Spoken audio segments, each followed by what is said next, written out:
Hello guys, exam சீரீஸ்ல டே 3 third exam என்னன்னு பாத்துருவோமா?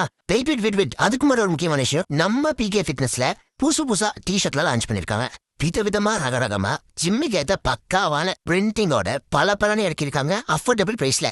So interest இருக்கவங்க ஸ்கிரீன்ல தெரியல ஐடியில போய் டிஎம் பண்ணி இன்ஃபர்மேஷன் கேதர் பண்ணிருக்காங்க. சரி, நம்ம டாபிக்குள்ள வருமா? விருட்டுன்னு வண்டி அழுத்திட்டு வந்ததுல விலங்கா மாதிரி சீக்கிரமே வந்து உட்காந்துருக்கோம் வெட்டி போயிடலாட்டம். அப்புறம் ஜெராக்ஸ் கடைக்கு போய் செத்த நேரம் ஆல்ட்டு போட்டுட்டு ட்ரிபிள்ஸ் எல்லாம் போக்க கூடாதுங்கிறதுக்காக அவேர்னஸ்க்காக நான் ட்ரிபிள்ஸ் போயிட்டு அப்படியே காலேஜுக்குள்ள என்ட்ரி கொடுத்து ஹாலை தேடி நடக்க ஆரம்பிச்சிட்டோம். அங்க போனதும் படிக்கிற மாதிரி நடிப்பை போட்டு ஹால் டிக்கெட் ஓபன் பண்ணி பார்த்து சீனை போட்டுட்டு இருந்தா அப்பதாங்க ஐஸ் கவனிச்சேன்.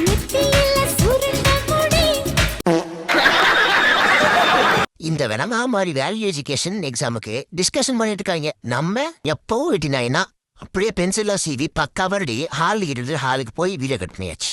எப்படியோ ஒரு வழியா எக்ஸாம் எல்லாம் முடிச்சுட்டு வெளியே வந்து ஒரு ட்ரிப்பர் மேன் எடுத்தா பின்னாடி சவுப்பு சட்டை யாரானின்னு பார்த்தா டக்கின்லா மணி டாக்டர் மன்ன டவுசர் பாண்டி.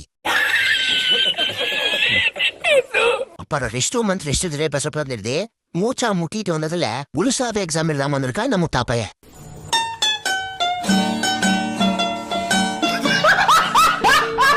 இந்த எக்ஸாம் சங்குதான் தெரிஞ்சு சங்கூதிக்கிட்டே வெளியே நடைகட்ட மரத்துக்கரை ஒரு சிட்டிங்க போட்டு சிலுன்னு அந்த மூச்சா கதையே பேசிட்டு இருந்தோமா. அங்கிருந்து வாட்ச்மேன் தொடர்ச்சி விட்டதுனால கேண்டீன்ல வந்து கிளுன்னு சைட் அடிச்சுக்கிட்டே சந்தோஷமா நாளை முடிச்சுட்டு வீட்டுக்கு கிளம்ப இவனை பார்த்தா நிறைய வேற மாதிரி இருந்துச்சு. கடைசியா தான் தெரிஞ்சு செருப்பு பிஞ்சு போச்சு செத்த பயலுக்கு. அப்புறம் வெள்ள ஷூ போட்டா சும்மா விட்டுருவோமா? அழுக்கு பண்ணிட்டு அப்படியே வீட்டுக்கு கிளம்பியாச்சு. Bye bye.